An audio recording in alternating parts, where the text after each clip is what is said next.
It's one of the greatest stories in all of medicine, how a simple, everyday mold kicked off a massive arms race. Today, we're going to dive into the incredible discovery of penicillin and this escalating battle that honestly could send us right back to a pre-antibiotic age. So yeah, ever wonder how a simple bit of mold completely changed medicine forever? Because this isn't just a story about a drug. Nope. It's a story about a constant, microscopic war, a battle between human ingenuity and bacterial evolution. All right, so to really get a handle on our greatest medical weapon, we've got to understand the enemy first. And this enemy, well, it's literally everywhere, waging this silent war on a cellular level. So what are we talking about here? Bacteria. These are prokaryotes, basically some of the oldest, simplest life forms on our planet. And they reproduce, get this, by dividing about every 20 minutes. Just imagine that. Now, a lot of them are harmless, some are even helpful. But then you've got the pathogenic ones. Those are the ones that cause disease. And believe me, they're the culprits behind some of history's absolute deadliest illnesses. Okay, so to fight these things, you first have to tell them apart, right? And it's wild, but a technique from way back in 1882 called gram staining is still a huge deal today. It's basically a chemical test that colors bacteria based on their cell wall. So the thick-walled gram-positive ones, they stain purple. The thin-walled gram-negative ones, they don't. And that simple difference, that's step one in picking the right weapon for the fight. So, okay, the enemy's been identified, the stage is set, and what happens next is this revolutionary and totally accidental discovery that would tip the scales of this war big time, in our favor.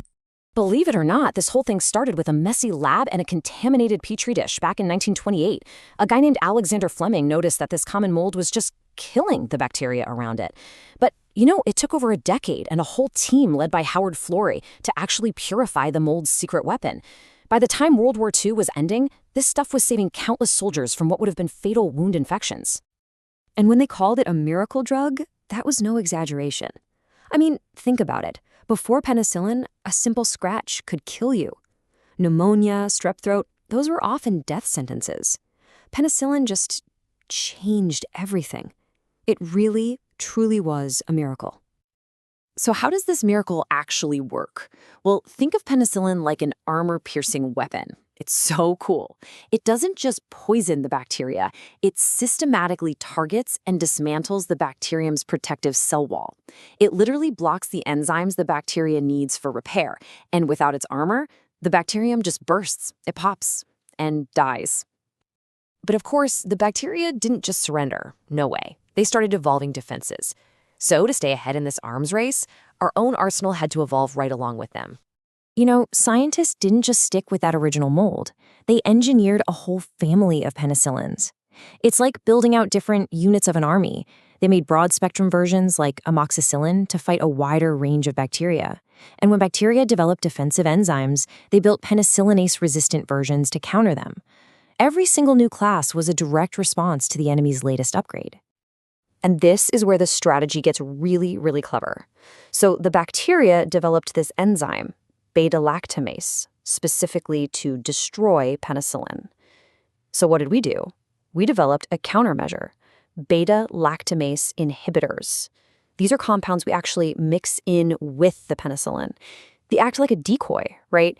They go in and disable the bacteria's shields so the main antibiotic can sneak through and do its job. Genius. And then we brought in the heavy cavalry, the cephalosporins.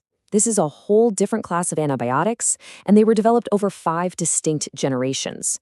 Each generation got more powerful, it could hit a wider range of bacteria, and it got way better at dodging their defenses. That 5th generation, it can even take on the infamous superbug, MRSA. See, the crucial thing to get here is that this has always been an arms race. For every brilliant new drug we came up with, the bacteria were already in their labs, so to speak, figuring out a way to survive it. And they do this in 2 main ways. Some bacteria are just born tough, They have what's called inherent or natural resistance. But the much bigger problem is acquired resistance.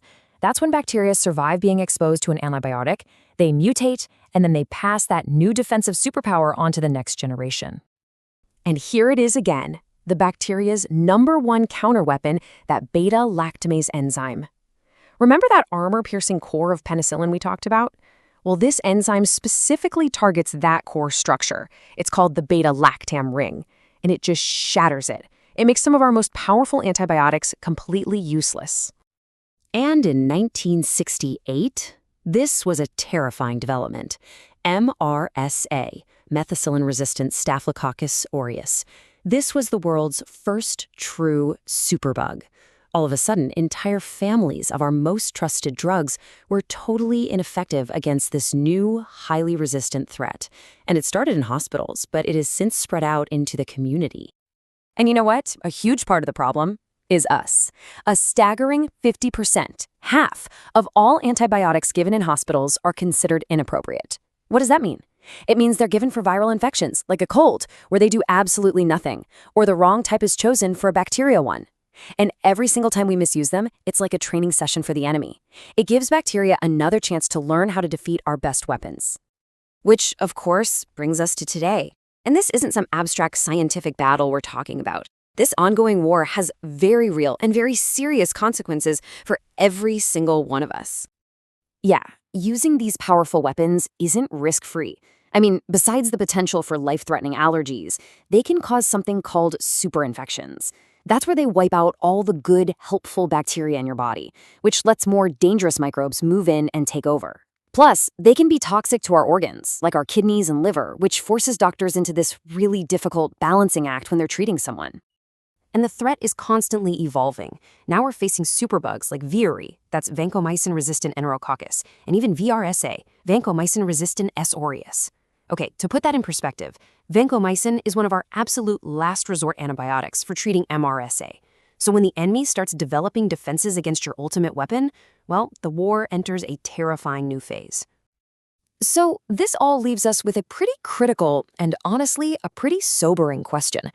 After nearly a century of miracle cures and incredible technological leaps, are we actually losing the war against superbugs? Are we at risk of losing the very battle that penicillin allowed us to fight in the first place? It's a question that's going to define the future of medicine for all of us. Thanks for joining me for this explainer.